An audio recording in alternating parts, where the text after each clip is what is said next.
Hello and welcome to the 7th episode of Dead Flesh Retro Plays Fish by Magnetic Scrolls. My name is Chris, the eponymous Dead Flesh Retro. And I'm Lee. We're off to explore Hydropolis. It's like being on a city break. I hope we get to see a show. Off to the theatre, darling. We might get to see Dame Judi Tench. Oh, stop. For God's sake. If you listen to this and enjoy it, please let us know, or even join a future live session on YouTube and comment while we're playing. Come on, we've a train to catch. Okay. I think we're good. Welcome everybody back to our live collaborative playthrough of Fish by Magnetic Scrolls. This is episode or session 7. It will be episode 7 on the podcast. If you'd all just like to say hello and say and just give us your names. Hello, I'm Swandys. Hello, I'm Lee. Hi, I'm Rosie. Hi, I'm Mike. And hi, I'm Woody. Hi everyone. Lucas is not here, unfortunately. Lucas went to bed early because they were up all last night. They had a GCSE exam first thing this morning and came home and then took themselves off to bed at about 5 o'clock, unsurprisingly. So they'll have to catch up. Before we start the new session, we'll recap what we did last time. I might ask one of you just to give us a little recap, but I wanted to raise a few things that occurred to me. The first thing actually I want to show you is we don't see it because we kind of, it disappears off the screen very quickly at the beginning, and we usually start the live stream after the game is loaded. But the opening loading sequence, the boot sequence of this particular disc, I took a screenshot of it because it has a few things on it that I'd like to point out. This is what the boot sequence looks like, and it starts with this message, "Hello Pirate." So this is all text from the hacking group that cracked this game originally after it was released in 1988. It says, "Hello Pirate, if you think you like this program, please consider buying the original so that we can provide you with many more programs to look at!" Exclamation mark. "Always remember, a program that's worth using is a program worth buying!" Exclamation mark. And then P.S. Fish was cracked by Cortex, the only name in the business. Type Cortex as password. And then it says public annihilation, successful.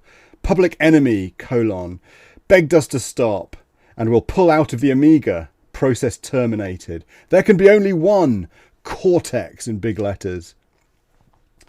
So that's obviously the kind of the cracker message that they put on this particular disc. If anyone's familiar with kind of demo and cracker culture, this is a pretty standard message that a cracking group would put on a disc before it gets copied and distributed everywhere. Back in the 80s, there was always a big rush by well, crackers are a particular brand of hacker, I guess. You don't really call crackers anymore, but they're particularly focused on cracking copy protection. So they cracked this game and then, made copies and sent it out through the cracker network around Europe, basically, and the States.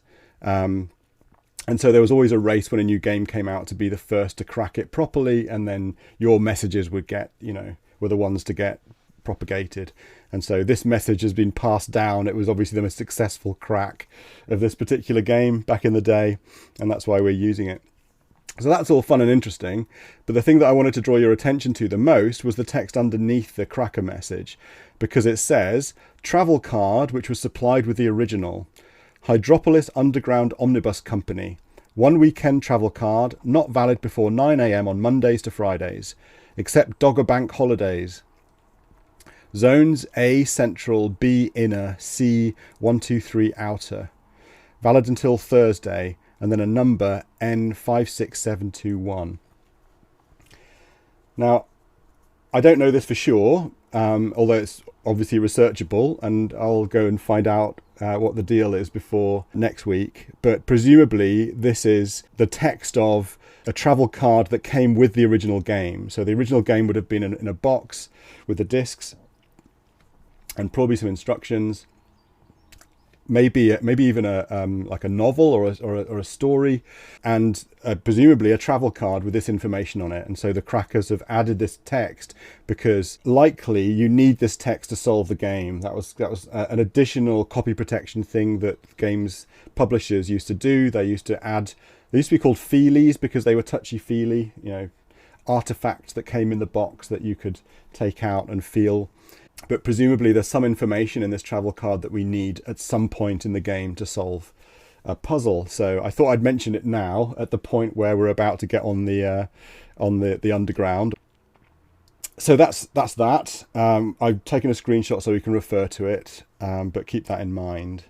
And the other thing that I wanted to talk about is, first of all, I went back into the game after we finished last time, and just to see whether or not the travel pass is really in the fishton before it gets stolen from our apartment. And sure enough, it is. As soon as you arrive in the apartment, if you search the fishton, you find the travel card. So it was just down the side of the fishton. Oh, I did also try another thing actually. One of the things that I mentioned in the cracker message in the boot sequence is that it says type Cortex as password. I also tried that, so I restarted the game and got to the point where Playfair Panchax asks you for a password, asks you to look it up in the manual, and I typed Cortex in as the password and it did nothing. I got no additional message. I don't know if originally you were supposed to type Cortex to bypass the copy protection, but then they changed it so you could type anything you wanted. I suspect that might have happened, or there was a subsequent modification to the original crack. But typing Cortex in as the password doesn't make any difference. It doesn't give you any special message or anything. That might also just be an ego boost. Yes. They might actually have done it from the beginning that you can type in anything, but rather than getting people to type in anything and having to convey that message, tell them to type in Cortex to reinforce your hacking brand. Yes, it could well be that they wanted people to keep typing Cortex to keep their name in front of people's minds.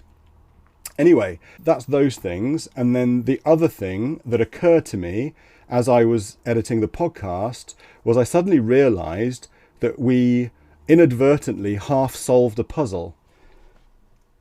In that what we thought was a mistake, i.e. getting robbed, I suspect is actually the solution to a puzzle, because there's lots of hints. When we go into the foyer, there's a big hint that there's no security in this building and that any slippery eel could sneak in and steal our furniture, haha.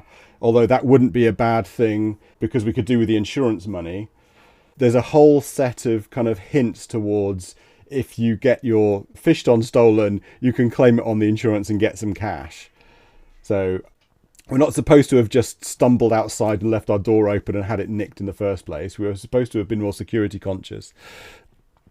But actually, that's half of solving the problem of getting cash in the game, because I guess at some point we can go and find an insurance company who can look us up on their system and we can cash in our insurance policy for the stolen fishton. Also, of course, there was that bit where the police show up outside the building and we almost lose the connection to the host parasite interface. I suspect that may have been the police investigating the break-in. I haven't quite worked out the timing or how exactly that happened, but we leave the door open, there's a robbery and our fishton is stolen and the police show up. We haven't reported anything. So, yeah, I'm not entirely sure what's happening around that, but something's happening around that. I suspect maybe if we started the game again and locked the door properly, we wouldn't have the police show up at the building, but I haven't tested that. And then I guess finally, I was going to suggest that we carry on from where we were rather than go back to a save game and start Hydropolis from the beginning. Because we don't even know where the meeting is supposed to be that we're supposed to get to before 10 o'clock anyway. So, would anyone like to recap or fill in or add to any of the things that I've talked about already? Well, I mean, you've pretty much said just about everything, haven't you? That we're in Hydropolis and that we're about to get on the underground. Yeah, and I couldn't remember anything. Actually, you did well to make some notes about that police thing in particular, because I also remembered that from the podcast and thought, oh yeah, I must remember to mention that, and obviously completely forgot. Obviously. So we're supposed to be meeting the principal at 10, and it's 9 o'clock when we start. Yeah. And in the game where we are now, we are already after 10. And I think there's a train every other turn in the underground. I can't remember. Yeah, we managed to. We can't get into the train. I know we can, yeah, because we've got the travel pass, so yes, we we couldn't got get past the ticket guy, and then yeah.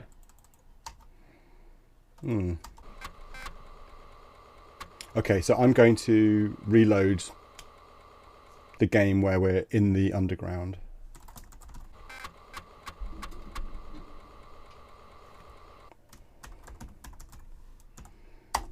So yeah, we're in Paddlington Underground Station. We just got asked for the password. I typed in Cortex, and nothing happened. Thank heavens for that, says Panchax. Pleased to see you've passed the test, dear boy. Carry on the good work. So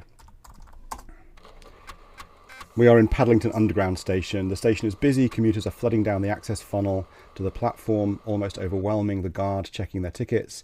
The ticket clerk sitting behind a counter looks quite scared by the mad rush too.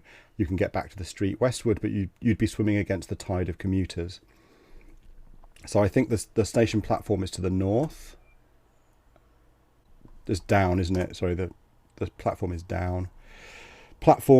The tracks leading off into the dark tunnel lie beyond the northern edge of the platform. Trains arrive quite frequently, once every 3 minutes on average, a fact not unnoticed by the section of the Hydropolis Underground Omnibus Company responsible for advertising. You can go up to ground level via the access funnel to Paddlington. An underground train is here, but looks likely to leave at any moment. So should we go north and just get on it? Yeah. Definitely. You squeeze your way, sardine-like, onto the train with the other commuters. Tube. Always busy. The tube trains are packed solid with guppies. I presume when it says guppies, it's making a reference to yuppies, which obviously is an 80s thing that people might not realise nowadays. Rules have been passed strictly governing the number of fish allowed in each carriage, but these are often disregarded, especially by sardines and pilchards.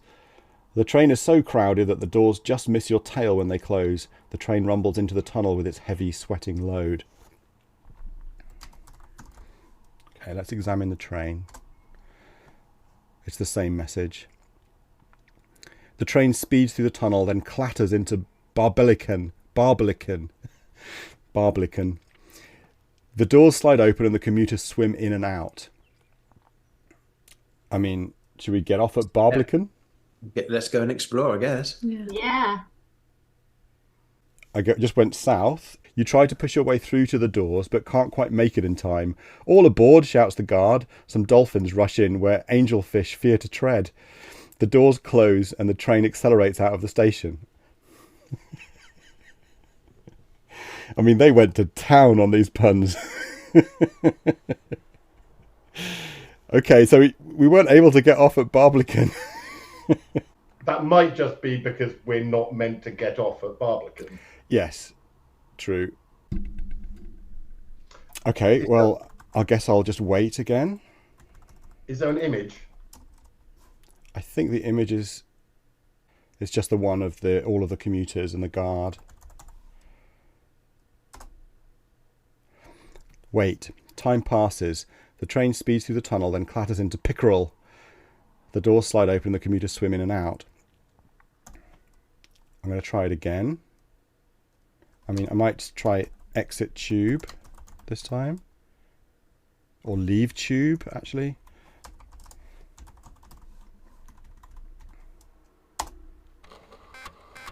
Okay, we're on a platform.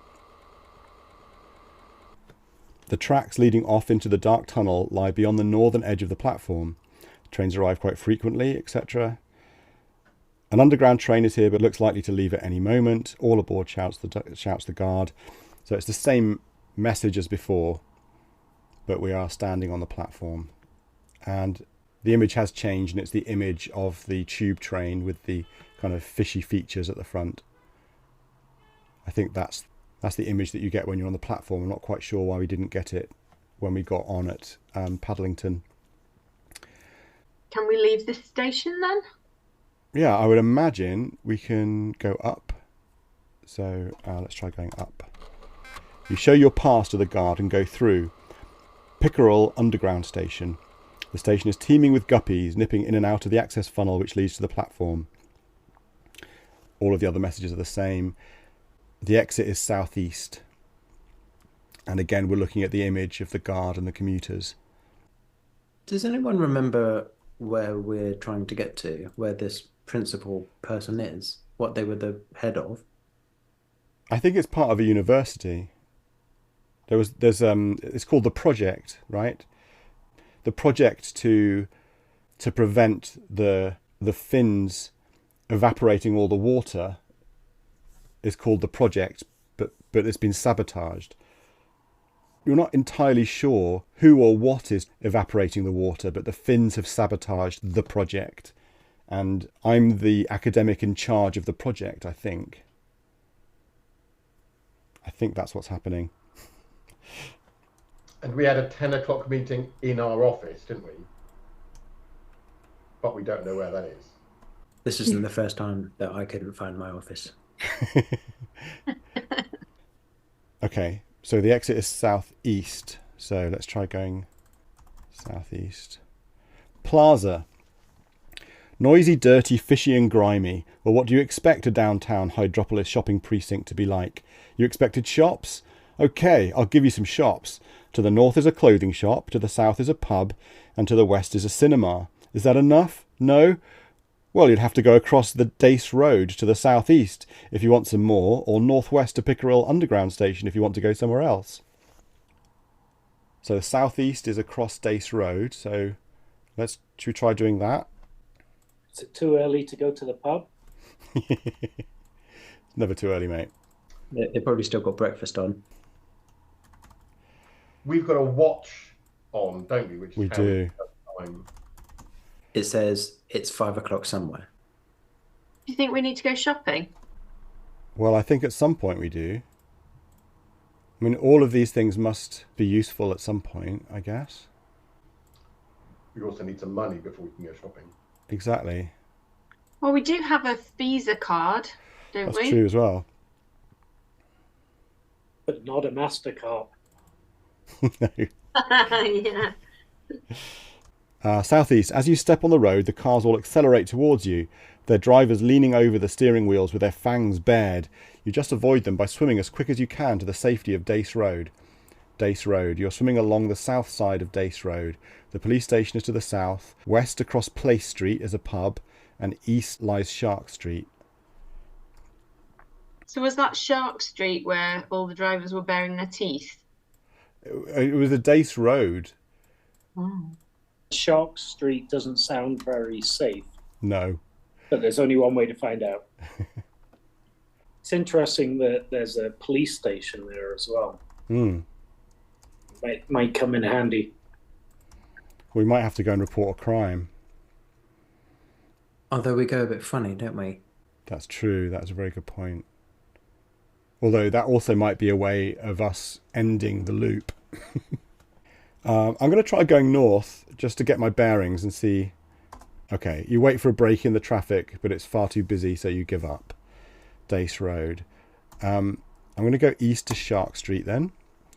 Shark Street. This is the seedier part of town with shops to match, so watch who you're dealing with. South is a music shop, north is a second-hand shop, across the road to the east is the hardware shop, and southeast is the nearest underground station, Eelpout. Dace Road, a much safer place to be, is to the west. As you arrive, Ernest Chubb greets you cheerfully. Your colleague Ernest Chubb goes west. Okay.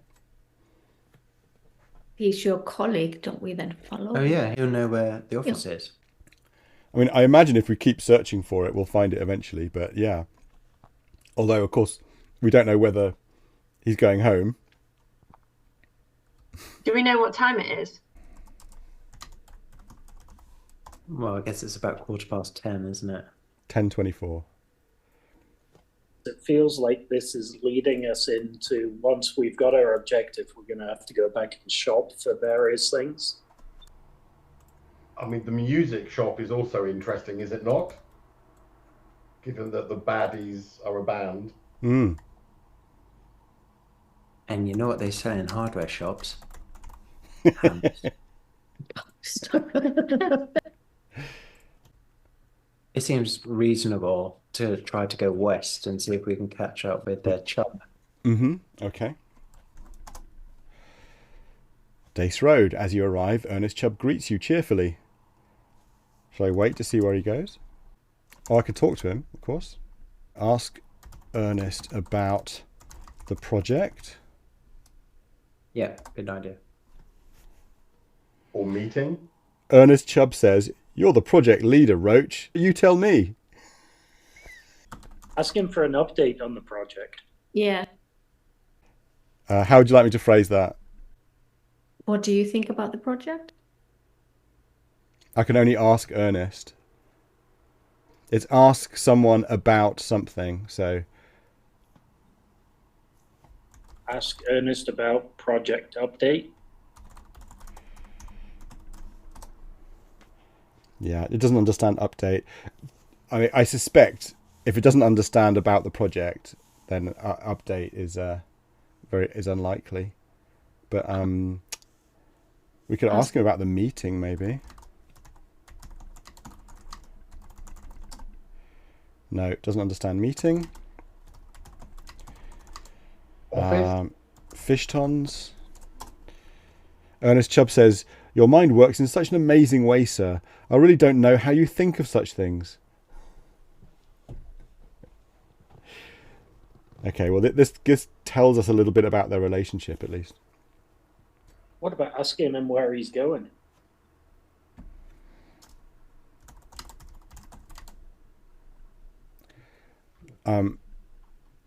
I think the construct is ask person about something, so... About office or about destination?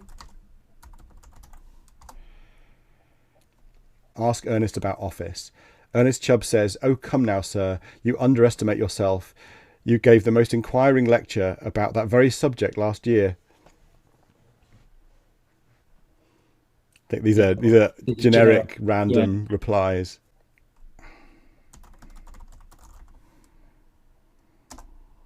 Yeah, ask Ernest about destination. Doesn't understand destination.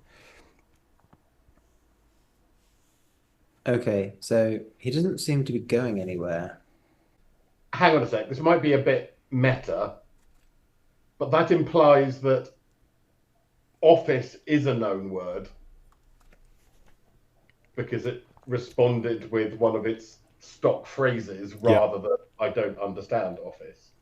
Yeah. We're just using office in the right context. Yeah, it's almost like we can use Ernest as a kind of test to see which words the parser understands. Maybe we need to give him something at some point or something, or, interact with him at some point in the future, I guess. Or we need to lock him up somewhere so that we can break into his apartment, or or amputate his hand so he can use it. There is a hardware store just over there. Yeah. It may be that he's not going anywhere because we keep engaging him in conversation. So I'm going to wait. Time passes. "Oh well," says Ernest Chubb suddenly. "I've got to go now. Bye." Your colleague Ernest Chubb goes west. An old fish swims up to you and asks for the price of a snifter. 5 clams, you tell him. He thanks you and swims away.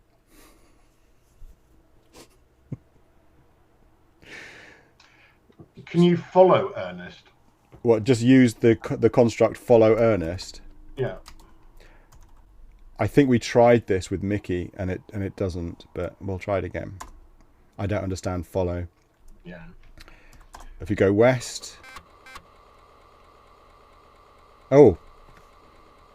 I think we might have discovered where Ernest Chubb was actually going.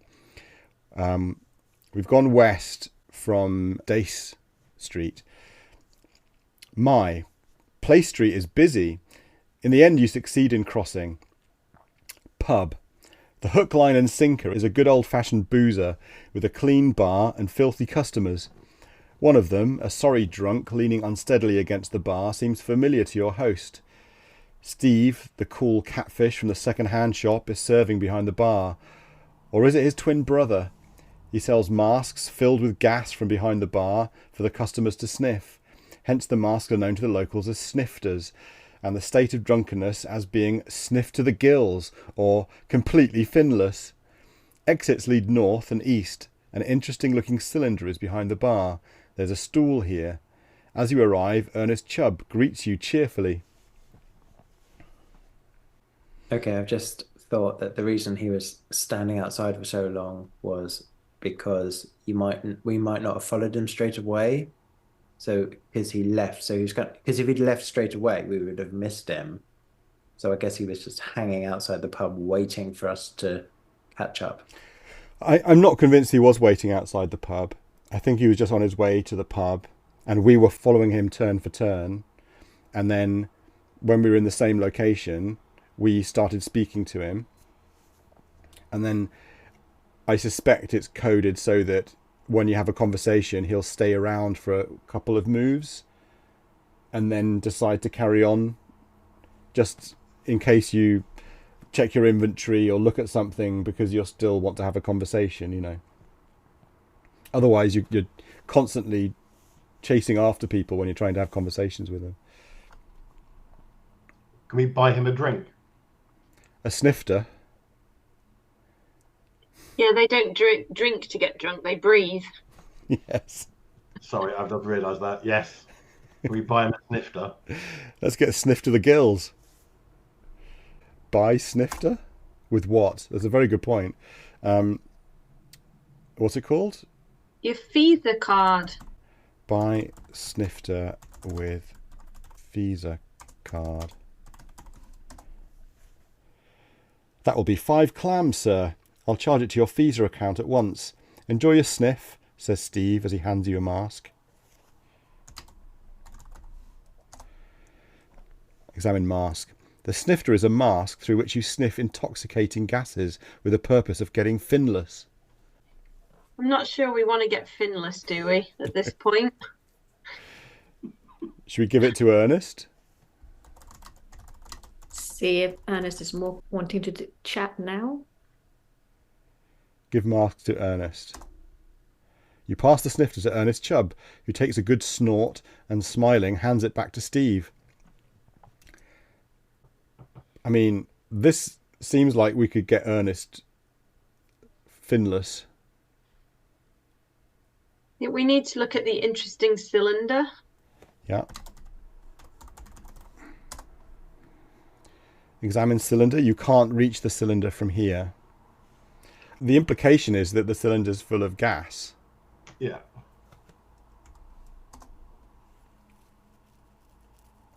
And that the exits lead north and east, but those are two locations that we already know, right? There's 2 exits to the street. Do you want to examine the stall since it mentions Oh, yeah. I'm presuming it's a bar stool rather than any other kind of stool. The stool is the only stool at the bar available for your use. So that's inconclusive, I'd say. Oh yeah, so you could actually sit on the stool. yeah, Mhm. might Okay. trigger something. Sit on stool. You are now sitting on the stool. Let's just have a look at Ernest, actually. Examine Ernest. Ernest Chubb wants to be like you in every way. You are his hero, and this leads to plenty of grovelling on his part. He really needs to get a life, of his own preferably, especially since he rented the apartment next door to you. Okay, so he's a stalker. Was his the rich apartment then? Yeah. It's the one with the gold Yeah. hand thing instead of our poor silver one. Yeah, which is interesting, isn't it? Because it made us think that Ernest Chubb must be higher status than us because he has a gold plate and we only have a silver plate. It's interesting how that works. Maybe the status is back to front there.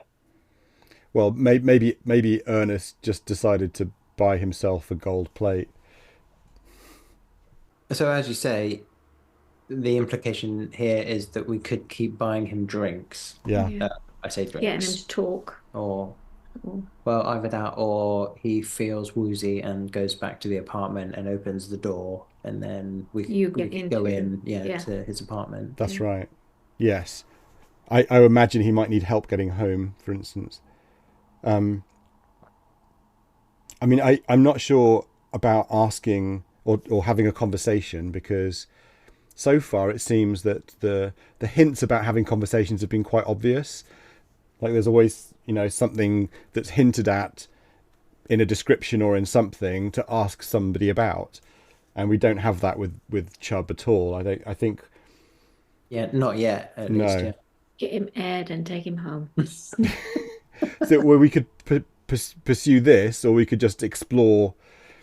Yeah, no, let's go and explore. At the moment, I think we're still just looking at a small bit of the overall of the whole city. So you could head over to Eel, whatever it is, the station. Yeah. Get on the tube again and find another district, maybe. I'm just going to look at Steve actually while we're here. It did reference Steve in the second-hand store, so is there a link there, and do we need to go to the second-hand store? Well, it says it's Steve from the second-hand store is behind the bar, or it might be his twin brother or his twin. So I don't know, but I mean, there's no good hint that we need to go to the second-hand store, is it? Steve is a cool catfish, keen on selling anything to anyone at ridiculously high prices. Somehow this ploy usually works and has made a rich fish out of him. I mean, we could go into the second-hand store and see if the other Steve is there. I don't really know. What are the odds we find the fishton there?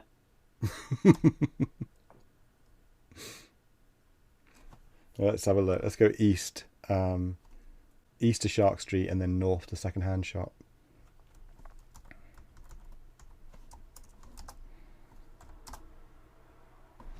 You dart across Dace Road while nobody's looking.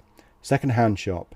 This shop is run by a cool catfish of many talents, most of them illegal, who goes by the name of Steve. Steve is a fish who could sell stripes to tiger sharks, but would rather sell them his grandmother, if he hasn't already. The shop has a bad reputation. It normally sells fins what have fallen off the back of a submarine, if you get my drift. The exit from this den of low morals and high prices is to the south. Steve catches your eye, and with a knowing wink suggests you might like to buy a somewhat fruity film that came in yesterday. There is a radio case here. You recognise the fishton.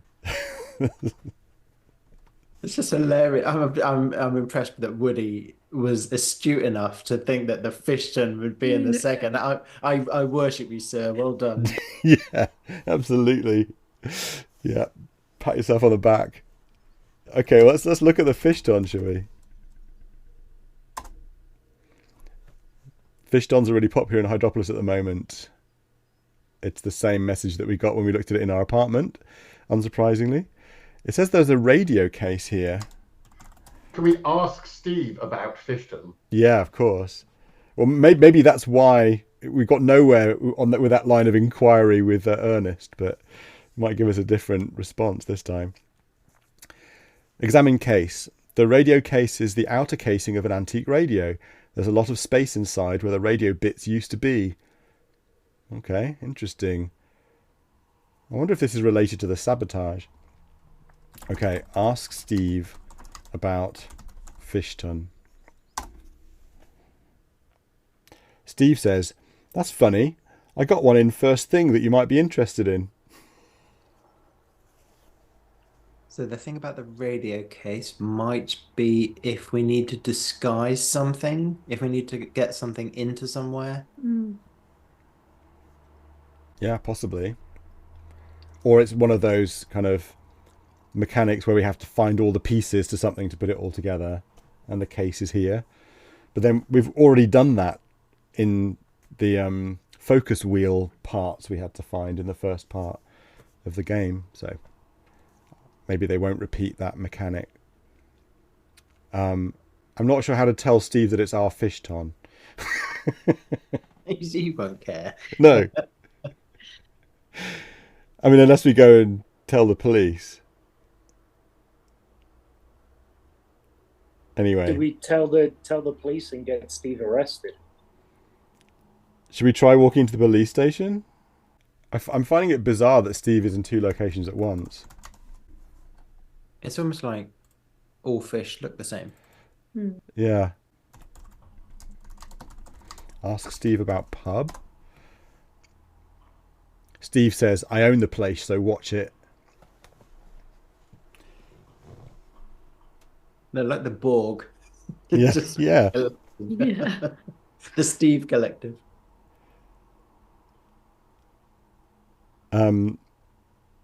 Okay, what do we think we should do? Should we go to the police station?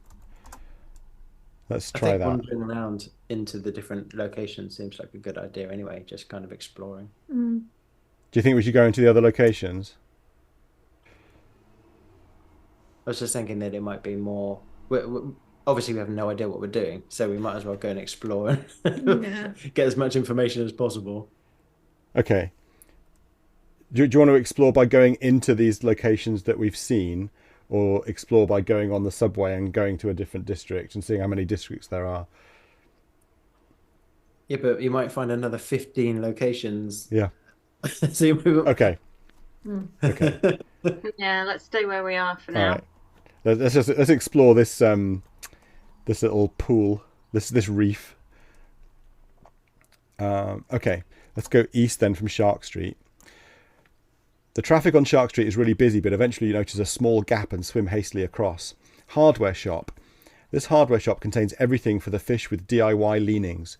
If your DIY is leaning, this is where you can get the tools to mend it. If you acquire anything, the assistant will be only too pleased to take your credit, and if not, your credit card. He may even give it back. You can leave the shop by swimming west. The assistant offers to sell you a black plastic bag. A hyperdriver and a screwdriver are for sale. Yeah, I guess you need to examine all the things. Mm-hmm. Yes, if we find a spaceship, we know where the hyperdrive is. I'll look at the bag first. The bag is for wrapping rubbish for disposal. Examine the screwdriver. The screwdriver works with any normal kind of screw. A universal screwdriver. Amazing. Hyperdrive. Hyperdriver. The hyperdriver is a variant on the standard screwdriver designed for removing lock screws. Lock spelled L-O-K. And look at the assistant. Oh, if I could spell it. The shop assistant is almost willing to serve. Okay. I think we know that those things are there. Let's go and look in another place. The exits, I think, were just west, right? Yep. Okay, south from Shark Street. Tuna Day's music shop. The music shop is cluttered with amateur musicians, most of whom are playing versions of the ancient heavy metal hit Smoke Underwater very badly on expensive instruments they have no intention of buying. An assistant is attempting to hide behind the counter. The hasty exit from this noisy place is north. The assistant is fondling some earplugs. I'm looking at the assistant again. And once again, I misspelt it. The shop assistant is almost willing to serve. X earplugs. The earplugs reduce all types of loud noise to a bearable level. You notice several students loitering with intent. One of them produces a guitar and starts singing, "Come on, feel my nose. The girls grab my clothes. Go why anymore?" Oh no, he started busking. Luckily, the other students attack and carry him off before you hear too much. Hey. What's the image? The image looks Oh, different. the image has changed, you're right. Oh, it's from the pub. The image is from a pub, and it looks like it's a quite empty pub. Looks like a trad English boozer, which is exactly what the description said. There's a stool on the left-hand side. We can't see the bar at all. I think these images are definitely kind of ambience, you know. They're not We can't get any clues from them. They're very generic. They're nice, pixel art wise, but I think they're almost intentionally featureless, like not giving anything away. They don't want us to spend ages poring over the images, like trying to see meaning in things. They're very sparse. It's the text that's important. So can we take the earplugs, or is that overreaching?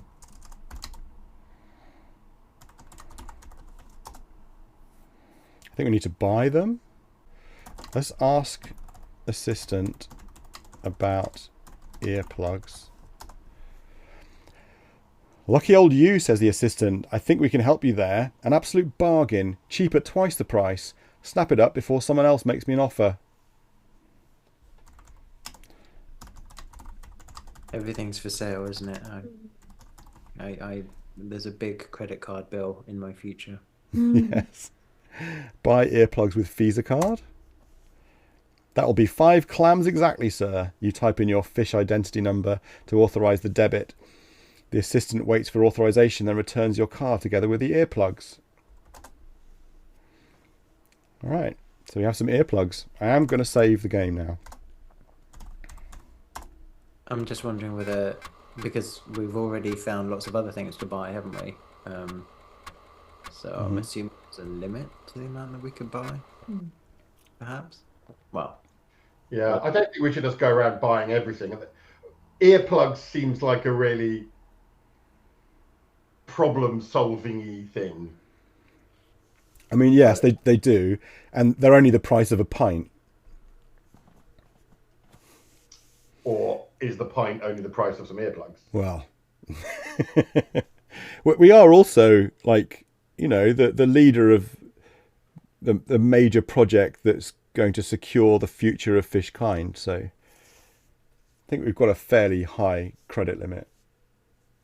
I'm hoping. What are the shops with then?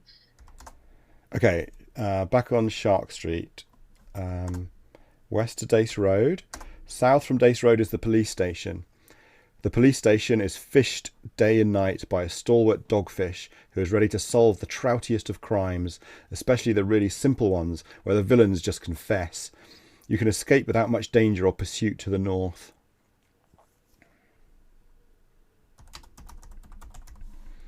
I'm going to examine the dogfish. The police officer is a dogfish with large whiskers and a semi-alert expression. Ask him about the crime or theft. Ask him about the fishton. Ask officer about fishton. Police officer says, I don't know anything about that. Ask officer about theft. Don't understand theft. Crime. Don't understand crime. Donuts. Can we report a crime? Oh. Report crime to officer. Don't understand report. Tell officer about crime. Don't understand crime. Yeah, we're expecting a bit too much of our poor parser here, I think. Yeah. What can we ask? Let's ask the officer about Steve. Don't know anything about that. Okay, let's keep going.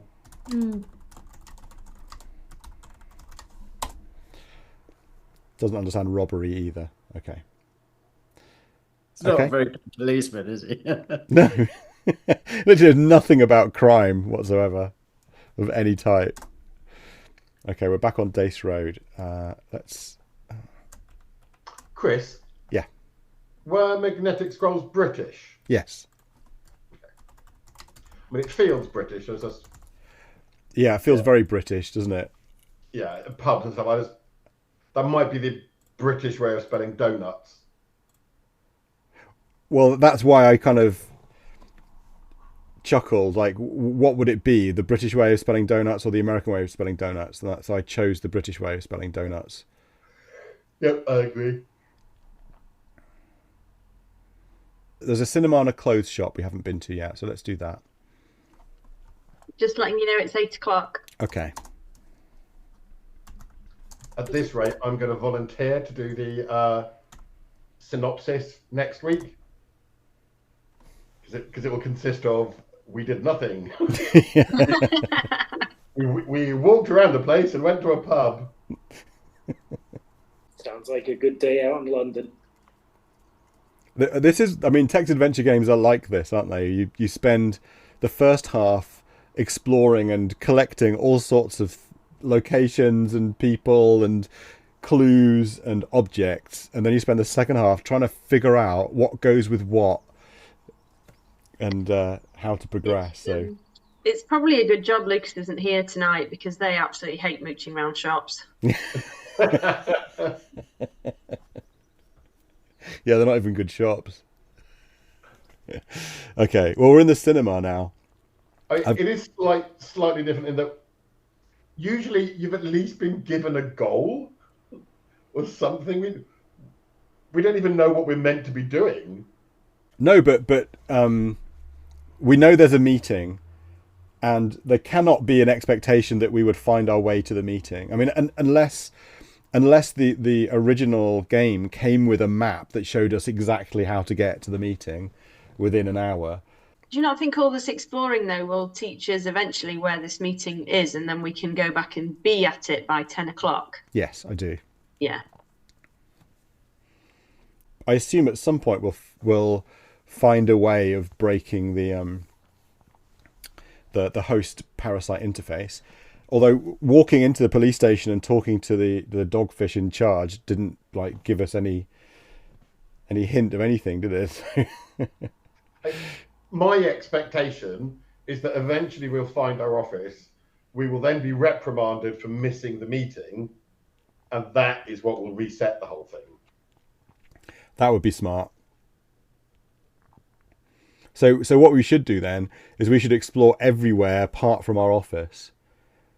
Like, if we have a hint that we're getting close to our office, we should go to, in the opposite direction if we can. Yep. Okay. So there's a cinema, and there was one other shop to the north, wasn't there? So let's just have a quick look at those descriptions and see what's there, and then we'll call it quits for this week. So I've just gone west from the plaza, and it says, it's a good job you have your Visa card with you. A happy ticket clerk sells you a cinema ticket, and you are shown to a seat. The film starts. It's a serious movie about fish growing up and going their own way. Ordinary guppies. It's not really your cup of tea, but it was remarkably well acted and deserved all its awards. You're almost driven to tears, but not being that kind of fish, you manage to hold them back. After about an hour, the film ends, the curtains close, and the lights come up. You rise from your seat and, carefully throwing your ticket into a bin, you return to the plaza. Can you look at the watch now? 12:15. Did actually move us forward an hour. Yeah. So that's a good way of wasting an hour. Yeah. And putting a bit of contemporary cinematic satire into the game.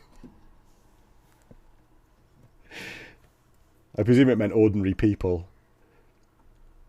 Let's go north. Potentially avoiding someone that's following us. Oh, yeah. That's a classic, isn't it? Sneak into the cinema. Yeah. Clothing shop. Behind a counter stands an assistant ready to sell you anything in the shop. Many racks are filled with exciting jackets, a fashionable accessory in Hydropolis at the moment. You can leave the shop by going south. A trendy pair of sunglasses are on sale. A tie is for sale. Maybe we need a tie for the meeting. Or sunglasses for a disguise. Yeah. Examine jackets. The jackets are much too exciting for a staid university project leader like Dr. Roach. Examine tie. The tie is to be worn on special occasions. Births, deaths, marriages, visits to the disco, and so on. It's made from finest kipper. It's a kipper tie. Brilliant. Examine glasses. The dark glasses are incredibly cool and trendy, highly unsuitable for Dr. Roach. The picture of the fish on the box, the one that's behind you on your screen, is of the fish wearing the glasses. Oh, what, in the apartment? No, the box Oh. art of the game. Yes, I see what you mean. Oh, you're right. It is. Maybe those are the glasses. Let me just move out the way. There Has we it go. got the tie on? Can't see because of your chair. I don't think so. Let me just move out of the way. No. No tie. Tie's a red herring. Oh dear. Oh. Okay, I even turned the microphone on for that chortle. Okay. All right, folks. Let's call it, shall we? We did a bit of exploring. We found some stuff out.